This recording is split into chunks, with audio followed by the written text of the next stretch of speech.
Okay, I'm going to get started now. So, hello everyone. Welcome to our Navigating Policy session. My name is Kazai Gopala, and I'm a rising senior at Burlingame High School in the Bay Area. And today I'll be moderating this session. So just a bit about myself. I'm passionate about the potential of AI in the future of education and how AI will boost the attainability and accessibility of education.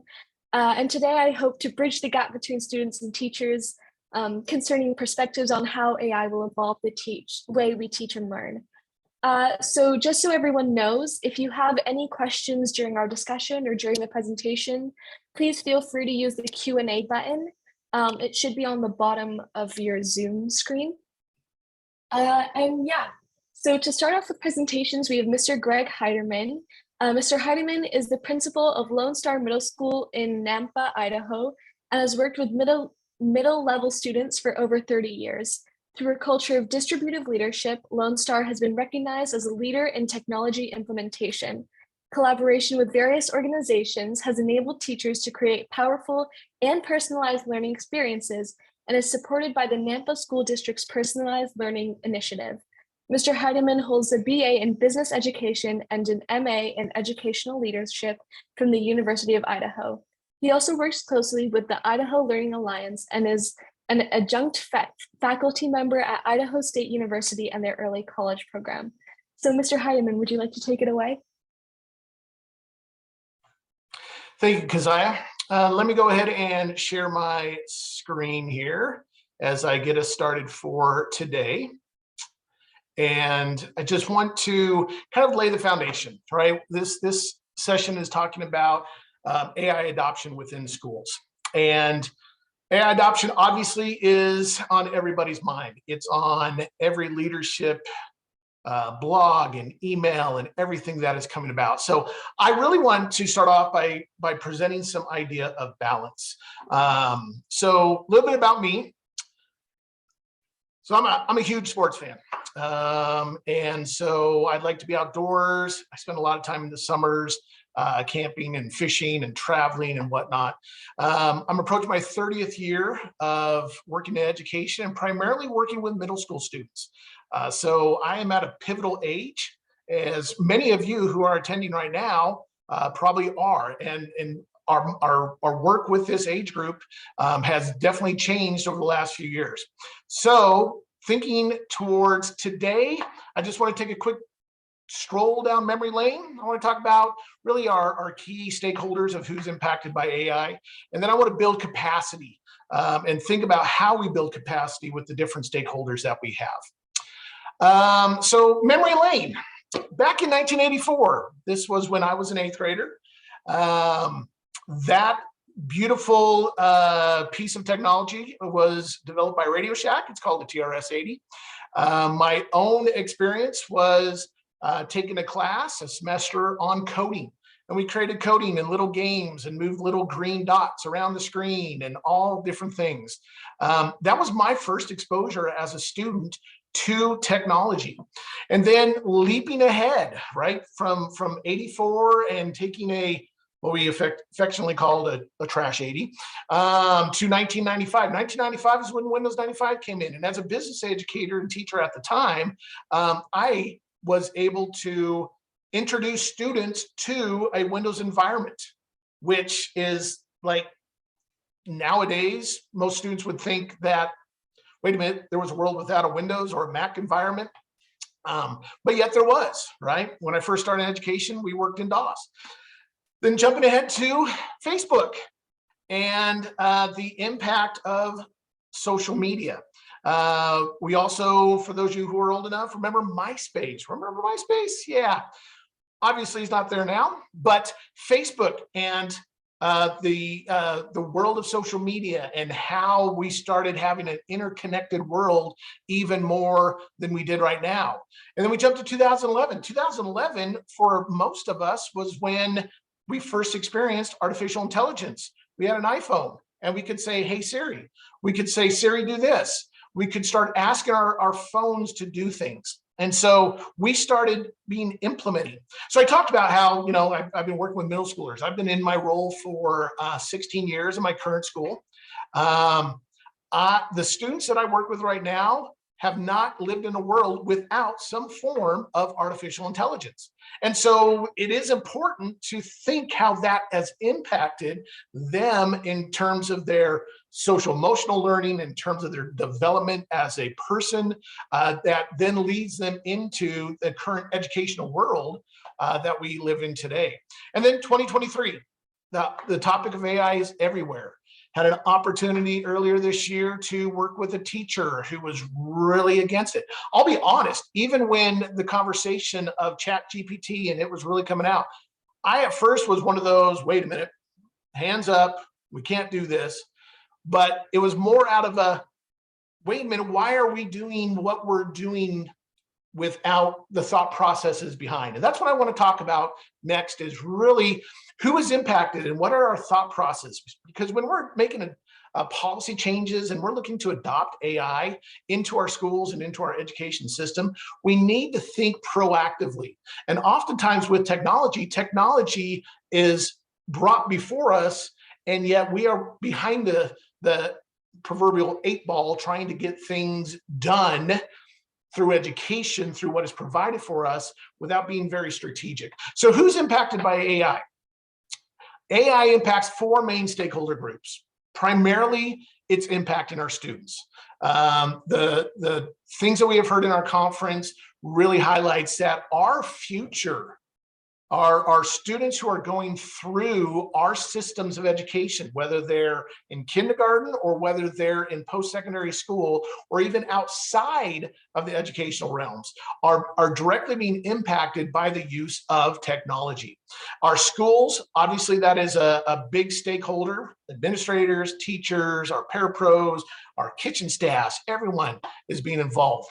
Parents are oftentimes not brought into these conversations, and we need to be proactive with our parents. And then our community as a whole, whether that's the community that we live in, whether that's the business community, the educational community, whether that's just the workforce place, we need to really be thinking about what we do that will have a greater impact as that. So I have this quote here from Tim Cook, and I think it's very important for us to keep in mind.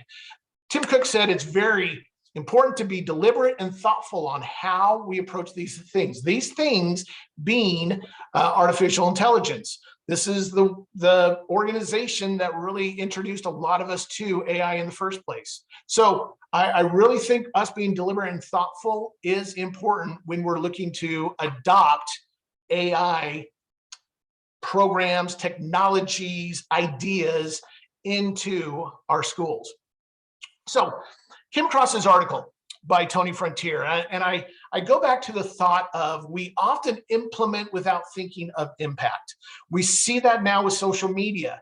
We see how the connections of studies that are now being done on social media and the mental health of students is really kind of on the same trajectory. And so I think it's important that we keep in mind how we implement and what that impact is going to be. So Tony Frontier had this article in ASCD, and there were some key things that he really highlighted that I want us to think about as we're thinking of adoption.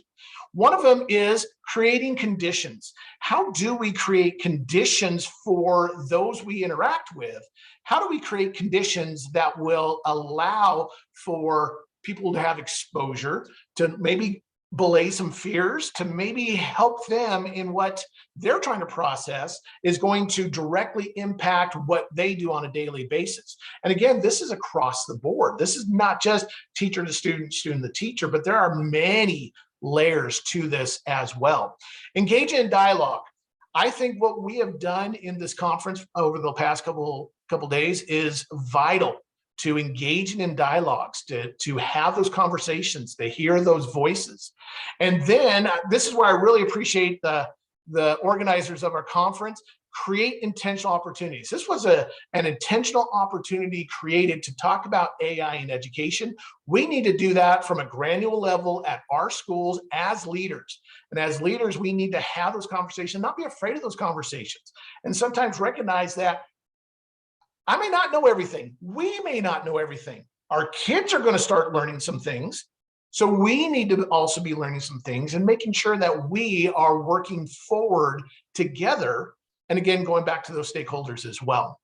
So in July, as a leader, I'm often trying to find out what is best practices. What are the experts saying? What are things that will enable us to move forward in a very strategic, process-oriented way?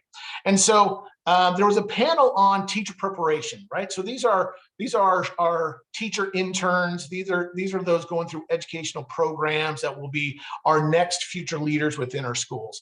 And so they gave 7 specific things on how to work with pre-teachers, quote unquote pre-teachers. So they went through these things, but I want to focus on 3 key areas. One of them is fostering an understanding of AI. I know for my school, ChatGPT is one of those easy starting points. Get involved. I'm a principal by day, but I also teach for Idaho Digital Learning Alliance.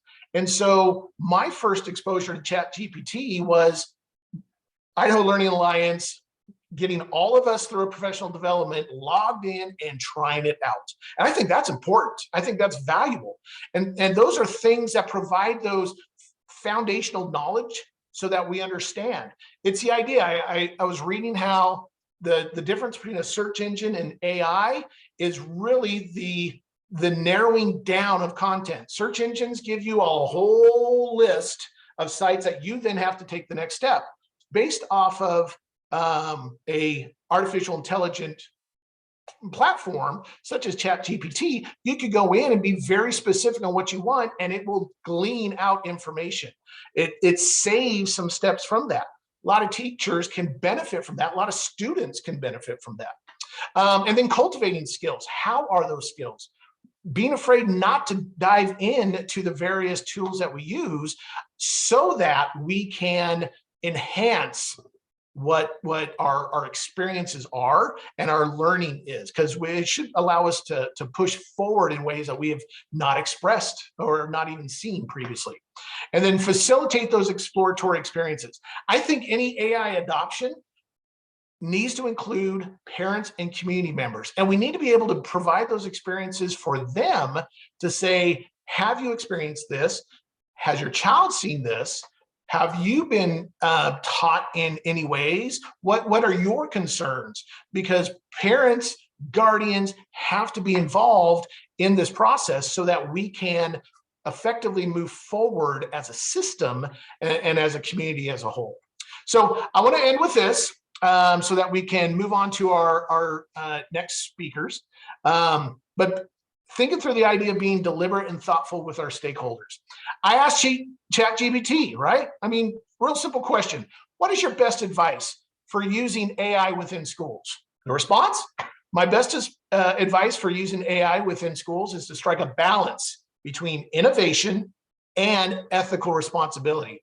And I think that really sums it up well. We have to have that balance. We have to have that balance of all of our stakeholders.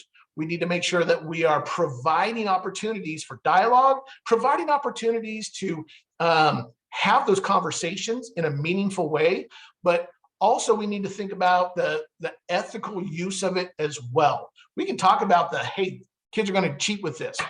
Guess what? It's going to happen. So how do we work through that in a way, in a model? That's part of AI adoption.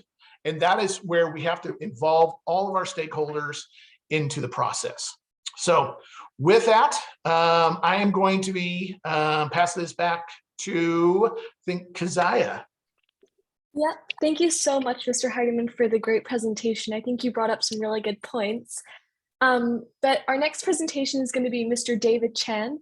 Mr. Chan serves as the Director of Instructional Technology at Evanston Township High School. He taught math and science for 10 years and was the Technology Integration Specialist for 5 years. Mr. Chan is an online instructor with Northwestern University's Center for Talent Development and an adjunct instructor with National Louis University, the conference coordinator for IdeaCon, and is Google certified innovator and trainer. So Mr. Chan, would you like to go ahead? Awesome. Thanks, Keziah. I believe I'm shared my screens here. And I'll just start introduce myself again. Thank you to everyone for having me be part of this panel. My name is David Chan, as I mentioned.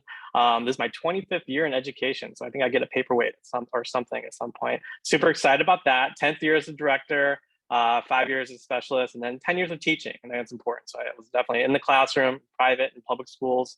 But that being said, I've been removed from that. So I'm also honest about that too. I'm not doing the data work in my current school, although as I mentioned, I'm teaching online and trying to get as many classrooms as possible.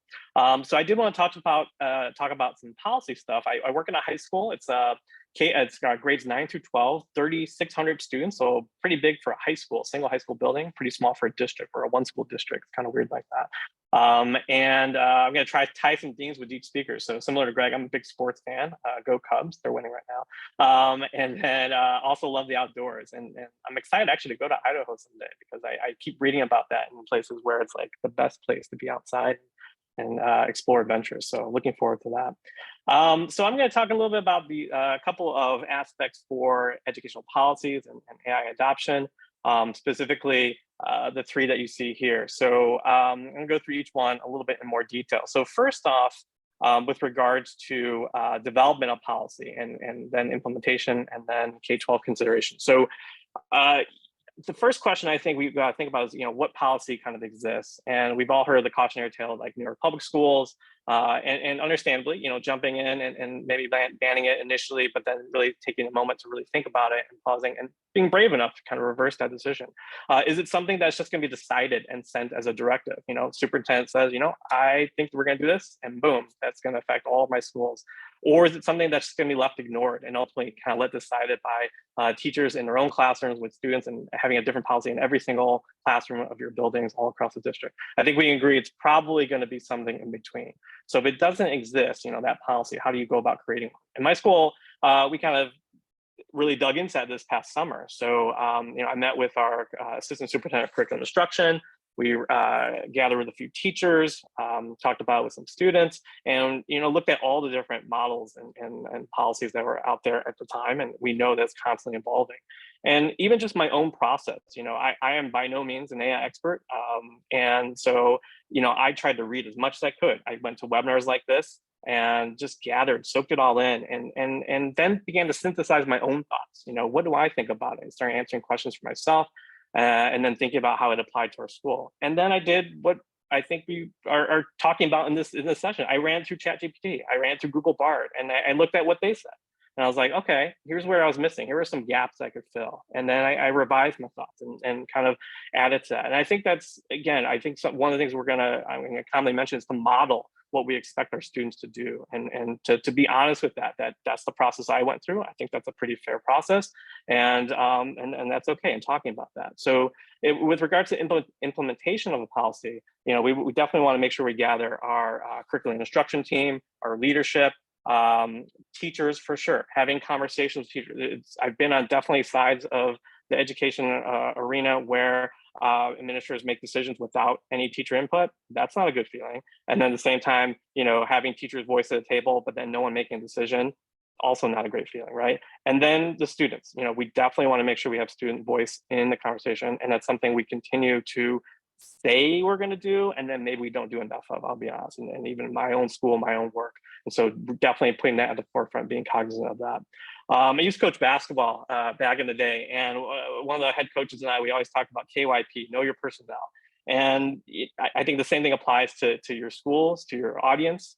You got to know kind of what the vibe is at your environment, right? So whether that's talking about like tech experience, talking about fears and concerns that Greg's mentioned, to stances about ChatGPT, to artificial intelligence, to technology. Obviously, in a larger scale building, it's a little bit more challenging, but it's still nonetheless you gotta get in there and have those conversations, talk about teachers, know what people are feeling and thinking, and then kind of meet them a little bit where they are.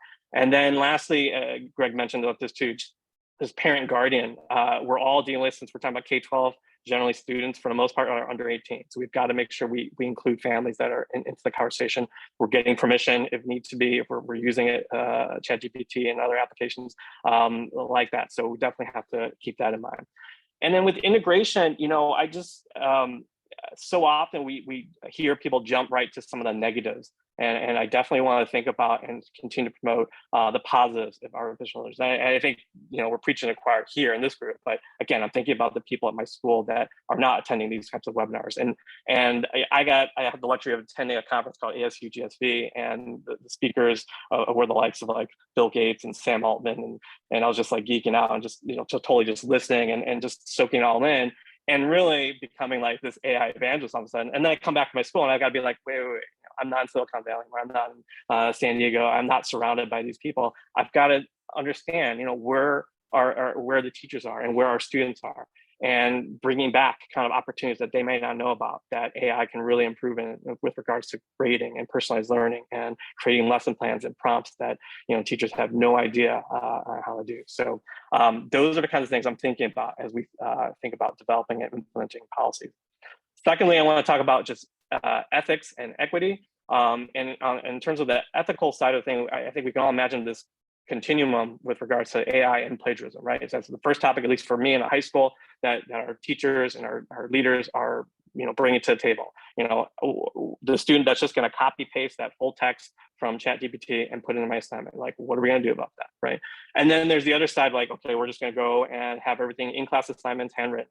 And no technology, just throw those computers away. Like, how do we deal with those kinds of real feelings and thoughts, right? And so it's all about, Greg already pointed this out, just awareness, right? To making sure that we inform our teachers, we inform our students and work with them. And we talk about attribution, we talk about crediting our sources, and that includes AI and where we're getting our data from. And so, even and I'll same thing. I'll plug in, while I was plugging this into Google Bar, and I was like, okay, what am I missing here?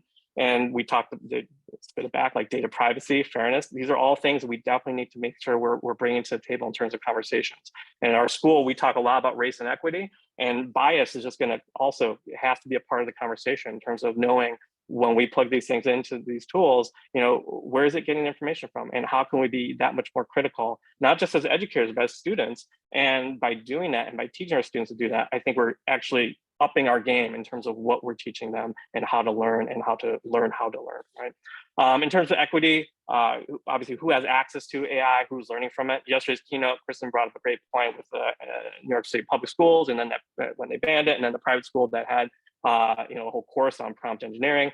Who's going to be impacted in the future if they're not allowed to use AI? And we've heard the stories, we've heard from speakers this conference, things like Khan Academy, Conmigo, and just the idea we're trying to really make this that much more accessible for all students. And one of the quotes that it comes up for me, I hear from teachers sometimes, is like, especially those that are kind of just like giving in, well, they're like, all my students are using already.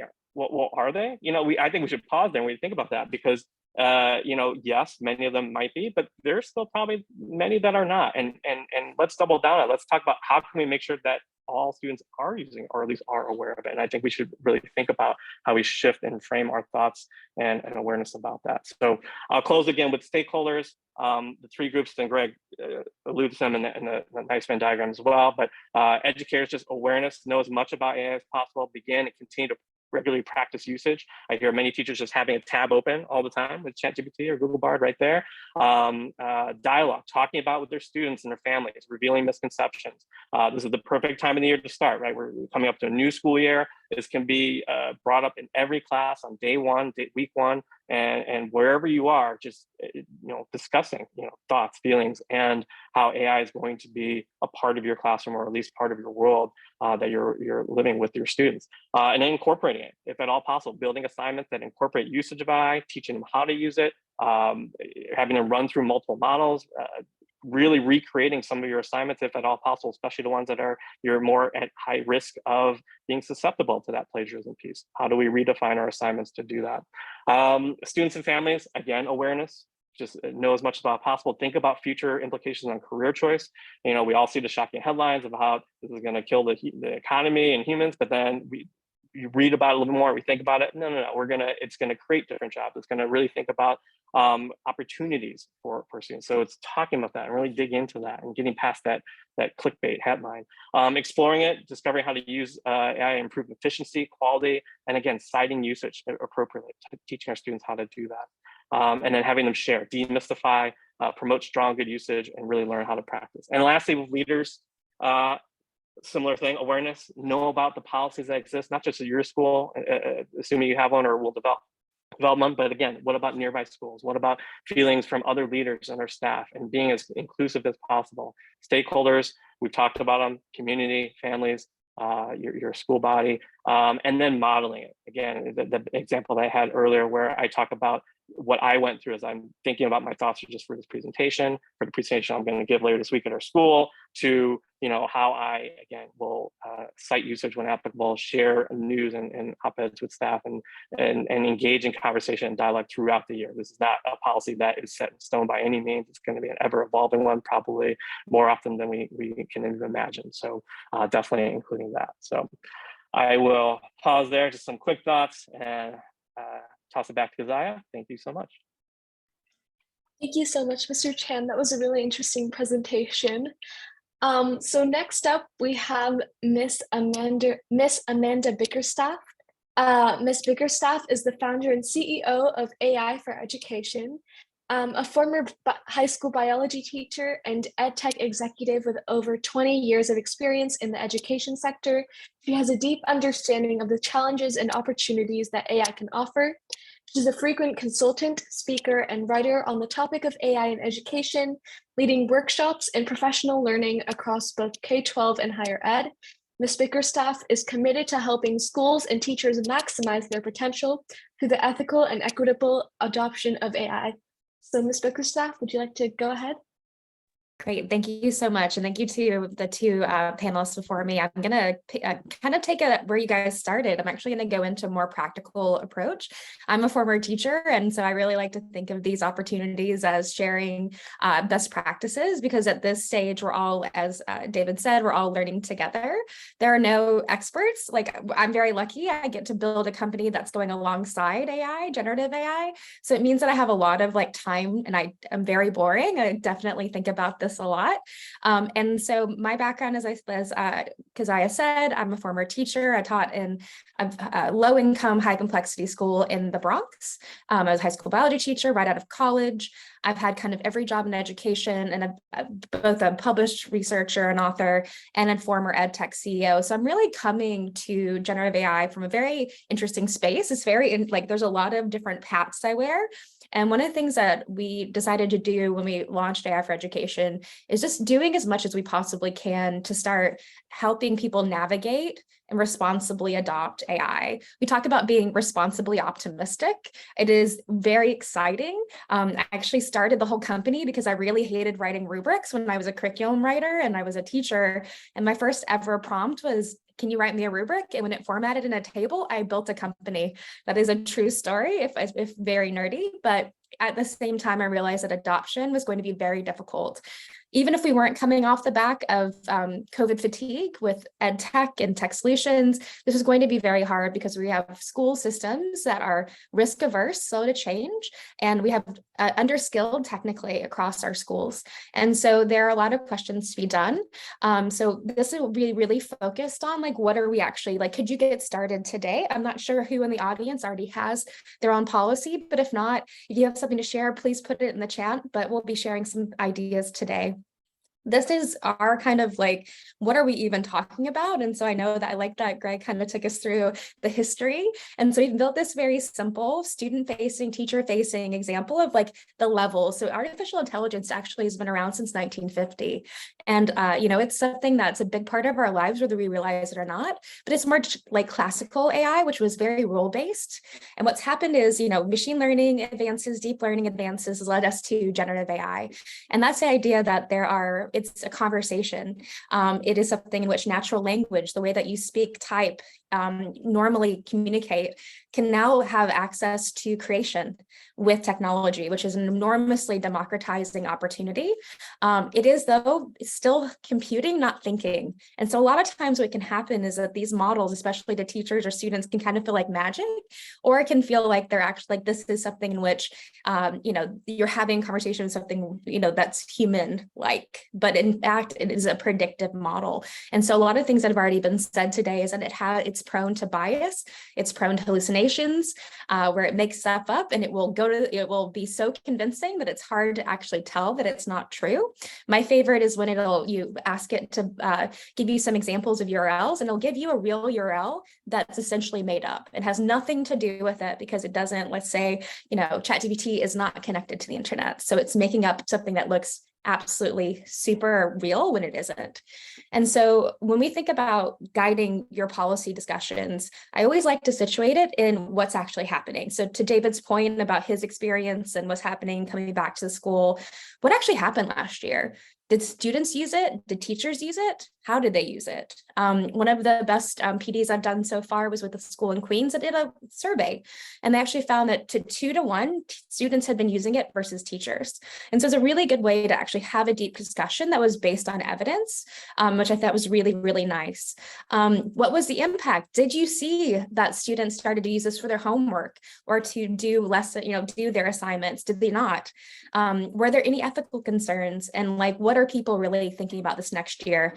And it's important to give people the space to have those concerns in a productive manner. We've all had whinging sessions. We're teachers. We've all had that moment where we're very frustrated and we talk in an unstructured way. It can be very unproductive. But if you give people the time to actually talk in a productive manner, you'll usually be able to get through that same catharsis, but lead to a productive pathway out. So when we think about what you need to do to develop an effective policy, one of the most important things is actually creating common language and understanding. One of my favorite questions to ask in a room of educators is, does everybody in your school have the same definition of learning? And I've never had one person anywhere across the world. I was an EdTech CEO in Australia. I've done it in the US. That something as simple about learning is something that we just don't even take the time to establish a common understanding. This is that opportunity. Generative AI is so new. This is the opportunity to actually work together to create that common language understanding, to set those clear guidelines. And I suggest that you do one simple policy for both students and teachers. So the same way that you normalize, students should cite their work with ChatGPT as a thought partner or a brainstorming component, the same way that a teacher would. And so that we can really normalize that it's okay to use these tools. In fact, it's great in certain use cases to use them, but we need to honor the same way we'd honor anything that we cite. If I had help from, let's say, Greg or David to help write this, I would say thank you to them. I would acknowledge it the same way that I would acknowledge ChatGPT, Bard, or Bing. Next is really about partnering with stakeholders. I won't go over that too much because the 2 panelists have done a great job of talking about that. But then really identifying this as a work in progress. Even in the language, we really suggest being that clear and actually creating signposts and moments in which you're going to do that. And then finally, we want you to have policies and specific language to stakeholders. So do you have a version that's for parents, teachers, students, and faculty? It doesn't have to be crazy. And ChatGPT is great at that. You can say, hey, can you take this same piece and help me write it? And for another audience is a great way of doing that. What we suggest to have in the policy is appropriate use of Gen AI tools with worked examples. When is it appropriate? Should you be using this as a student to write your essay, the 5-paragraph essay, which is going to be something that's going to be a challenge for any of our ELA teachers out there for next year? But what is it supposed to be used for? What about teachers? When are they using it effectively as well? An AI grader right now is super risky. I would deeply suggest no one is using AI graders or AI detectors as anything other than a support, but definitely not a final draft. The next is, how are you tracking and citing Gen AI? So it's really important to do both. How are you actually showing your work, so to speak? Are you saving your prompts? Are you have that that thought process that you can show? And then how are you citing it? And so there's no really good example yet, but APA style is a good place to start for citing ChatGPT or other generative AI tools. And then the last is data privacy and security. So I suggest deeply that you do not use PII, that's private, personally identifiable information, not just at student level, but actually the teacher and school level. There was an example where a Samsung engineer used it to help them write something very specific, and then it was given to someone else, and that was their intellectual property. We are in a very early stages. This is an enormous amount of data. It's really, really important to be very careful, redact information, and be very careful about what you're sharing. This is an example that we created. Put this into the chat right after this of a student policy. So this is meant to be a chart, a flow chart. So what are some appropriate uses? But it doesn't stop at do it. It says like it actually has a series of steps. Is it actually acceptable? Have I talked to my teacher about it? Am I using the right generative AI tool? Claude and ChatGPT do different things better, and I can do that, or Bing if I really want to have research from the internet. Double checking work for bias and hallucinations is extremely important, and then that citation. But also we give some examples of when it's not appropriate or when it's pretty risky in the sense of doing research where you want citations. And so we've got this here, but this is an example of something very simple that is hopefully structuring that new thinking and use of that tool. And so the final piece I'll talk about is just how you think about introducing this to your whole school community. And so we suggest that you train people first on what it is before you go into academic policy, because it's really hard. This is not a step change. This is a magnitude change. We have never been able to create with a marginal cost of almost zero. Like we can create images, text, lesson plans, all kinds of amazing things, but it isn't something which people actually know how to use or understand what's possible until they do it. So we suggest starting there. We want it to be something in which you're introducing at all stages, and that it's not just your technology coordinator. It's like just David having to go from classroom to classroom saying this is a policy. Every single teacher should have this conversation with their students, not just once, but along the way, so that you're taking ownership and having those discussions. We suggest creating an AI literacy day or a week. We're actually going to be pulling together some stuff. And we talk about actually training your community. When we talk about democratization of this, the more that you can train your communities to actually use these tools to support their students as well, the better off you're going to have that social and cultural capital that is often only in places with high incomes and a lot of that cultural capital to actually have that being built, because parents can use a meal plan to budget, to plan a great trip or whatever we have you, but also to support their students. So I want to say thank you. Thank you to all of the students that put this together, my wonderful panelists. Always happy to keep in touch. In fact, I noticed a couple of people that I've seen before, but just really hope that this helps you all think about how you're creating your policies. And I'll share, if you want to see this or anything else we've built, I'll share it in the chat as well. Thank you. Thank you so much, Ms. Bickerstaff, for that presentation. So now we'll be shifting to more the discussion side. And so we have student panelist Sebastian Rao. Sebastian is a rising senior in the Commonwealth Governor's School a STEM Magnets program in Virginia. Sebastian has studied the use of AI by students and high school debaters and contributed to the March 2023 book, ChatGPT, Navigating the Impact of Generative AI Technologies on Educational Theory and Practice. He is the co-founder of the school's chapter of the International Youth Neuroscience Association and is a nationally ranked high school debater. So thank you so much, Sebastian. So just to begin, I guess the first question I have is, when looking at how AI can be implemented in an academic setting, there's often the concern that students will rely too much on AI and that AI will do the critical thinking or limit a student's critical thinking. So how can we prevent students from doing that? And in you or your peers' experience, has using AI encouraged laziness or prevented critical thinking? Certainly. So I can speak a bit from a student perspective on this exact concern, talking about, how students have used it and used it in not necessarily the most ethical ways for, projects or other things within the classroom. I think definitely this is a large concern, right? It comes to the front of our minds when we think AI in the classroom. Oftentimes people are thinking cheating within creation of essays or other things like that. And I think one way that we should particularly look at how to approach, interaction with AI in the classroom, and something that I strongly believe in is encouraging this a system where you can have evaluation of students' learning, both through more traditional methods as well as AI integrated methods that can both work successfully. And so what I mean by this is essentially having, a lot of people think we should shift back entirely to timed writes within the classroom. And I don't think that entire approach is what we should do 100% of the time, but we could incorporate that to evaluate student learning absent AI, as well as then including some group project-based learning as well, which can then include AI as a brainstorming component. And essentially then, if teachers then make it clear even that within a project, for example, you have a step where students are encouraged to use AI, and then you go back and then create that yourself, you can compare outputs, for example. And then you have two different ways that you can approach projects and examining how students are engaging with the topic or within literature classes, for example, engaging with a book, and then be able to assess how well they're both able to write, as well as using AI, brainstorm and produce ideas. And so I think there are certainly ways that we can, adapt the model we currently have, where it doesn't have to rely on something that people feel is so easily compromised by the introduction of AI. And I think those are a couple of ways that can, those are a couple of approaches that can be used to do that.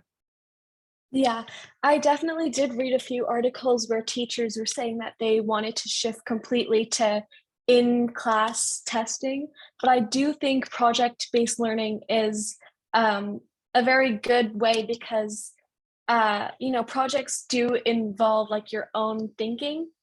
Yeah, and I also recall in the STEM session we were also talking about how it's important to sort of find mistakes and learn from them and teaching other students, or finding mistakes in AI can also be a really great tool to help you understand something better.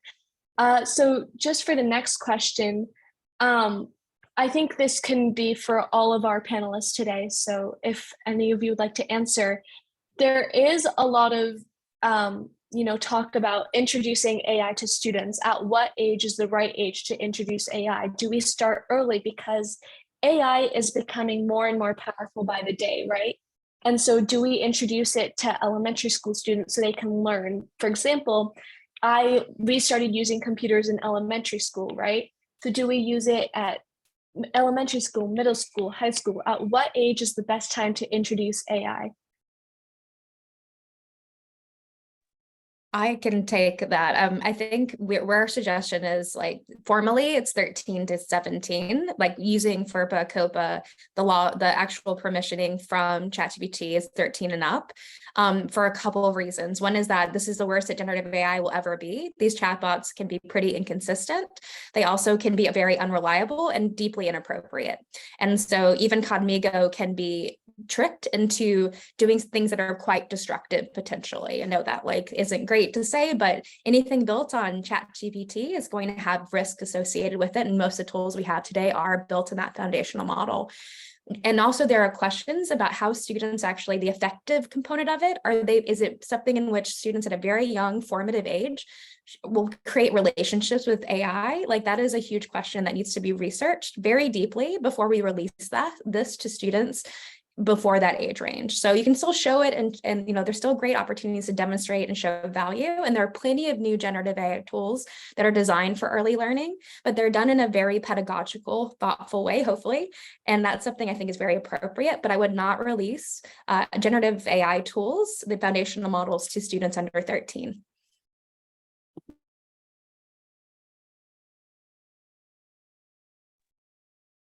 Yeah, okay. I think that is a good age as well. And I think, so let's shift to the Q&A because I noticed that there are a lot of questions coming in.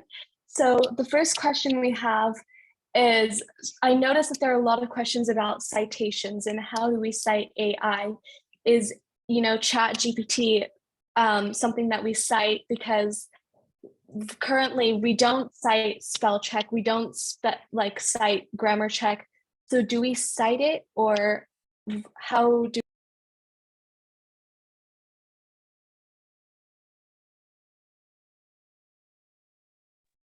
So I think certainly based off of the approach that has been implemented in certain policies, like I think the IB approach initially was that AI could be used as long as it was cited. That was generally termed like, if you're not going to ban it, at least you need to acknowledge that you're using it. I think the fact that generative AI is at such a much higher level at this point, even though it still has many faults than things like spell check and grammar check, means that it can be acknowledged in a similar way that another human that's working with you on a project should be acknowledged in that way, right? So it's the same idea as if you have somebody who's helping inform you on a particular thought that then you're incorporating in, or they help, even like if somebody's writing a section, then you obviously would include them, either if not an author, if their thought is being incorporated, it's acknowledged essentially in that paper or whatever it is that you're writing. And so not necessarily, and I think this is something that somebody said in the chat, not necessarily that you're citing it as, this is where I got my information from, but if it's helping guide your thought process and you're using it for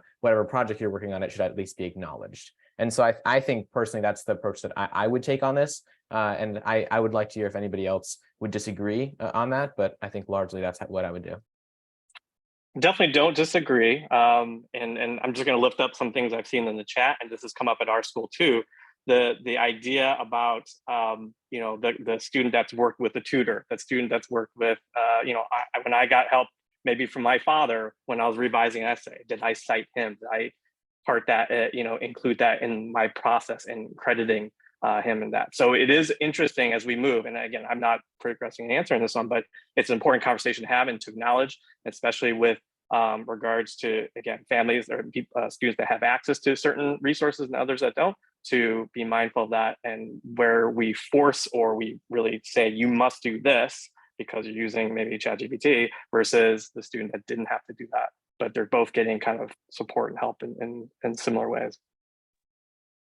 I think that is also interesting when talking about, then equality across, the equality of access people have. At some levels, and for a lot of students, it's assumed that if they have the resources, that it's not 100% their work all the time. There's going to be at least one other set of eyes that looks at this paper before it's being submitted. And that generally, for a lot of students at a lot of programs, and is assumed when they're submitting something, that even if it is something, if it's another person that perhaps is looking over it, or if it's a writing center that might be more accessible for people to use. I think one thing that AI is able to do, and we might experience a shift in this of how much we acknowledge its use, because eventually it might just become assumed that, yes, I used ChatGPT or I used this AI tool that now everybody uses and is encouraged for every essay that we turn in, and it has this level of assistance. At that point in time, we can reevaluate how much we acknowledge its use in the process. At this point, though, I think that because it is able to both do what these spell checkers are able to do, and as well as a much higher level, I think at this point it's something that could still be acknowledged, particularly because it's at this point still so disruptive to the current system we have.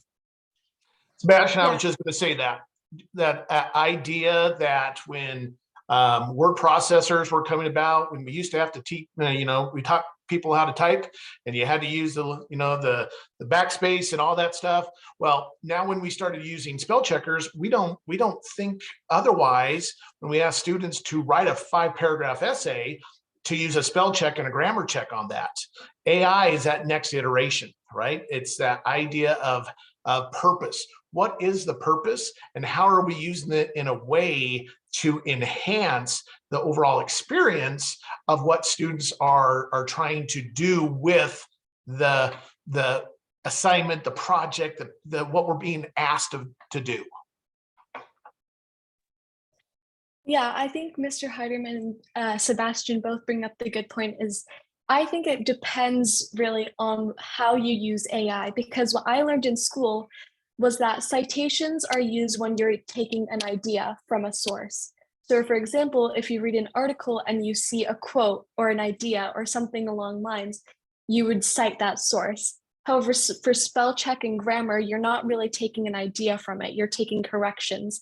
And so if you are using AI, such as ChatGPT, to do spell check and grammar check, I don't think it's quite necessary to cite it. But if you are getting it to brainstorm for you, or do more, like write a baseline essay for you that you can edit, then I think it would be something that you would have to acknowledge or disclaim. And then I think the next question that we have is that back to the question about age, students younger than 13 are already using AI. A lot of middle school students and a lot of elementary school students are using AI. And so while we might want to introduce it to them from ages 13 to 17, how do we handle students that are younger than this, age group using it?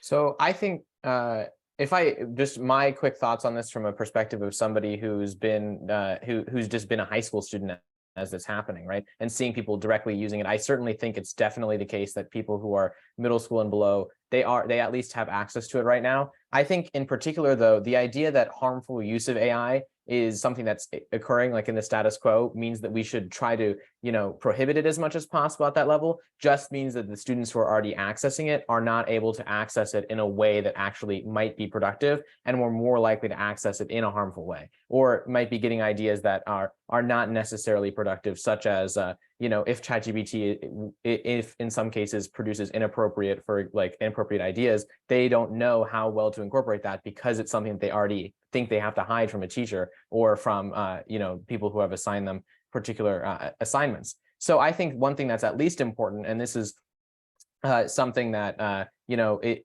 would be to establish, at least if not the use of AI within the classroom, some kind of idea of how should you use it, or what is this tool, right? If that is using it, a softer version in front of a classroom, just to say, this is what it is, here's how you should use it, and here's how you shouldn't use it. But I think the idea of completely prohibiting it, leading to students that are, not sharing how they're using it and using it in more harmful ways, might, in some cases, be the cause of some of those problems. I'd like to hear, obviously, too, from Mr. Heideman, who has more specific thoughts on this as an instructor as well.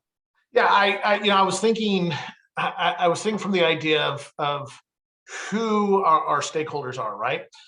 Students who are younger than 13, students who are in elementary, who have exposure outside of school, probably have parents who have had experience or exposures in some way or another.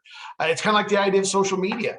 Kids aren't supposed to be using social media when they're younger than 13, but yet we have first graders who are using social media and have accounts because their parents allow them to. So having those greater conversations as a community of the ethical use, I think, is important. And I think one of the other questions I was kind of thrown in was how to incorporate boards. Boards, at least in Idaho, are voted on. They are part of the governing body of our community, and henceforth they need to be involved as well, and they need to be the ones that are also being exposed to what these technologies are doing to or having input or impact within the schools themselves. But I think it really does boil down to, again, how are we presenting it? What are the ethical uses that they're doing it? Is there balance with it? And having a direct, focus, right, in why we want to utilize AI within our systems of education as a whole.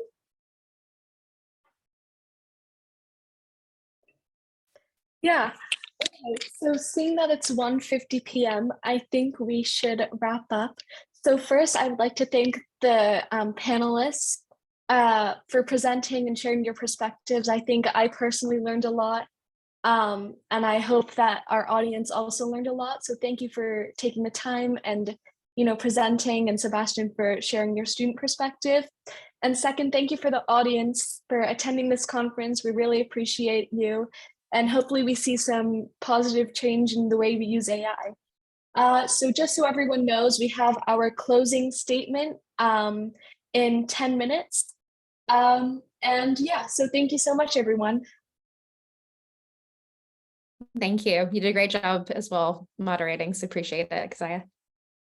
Thank you. Thank you all so much.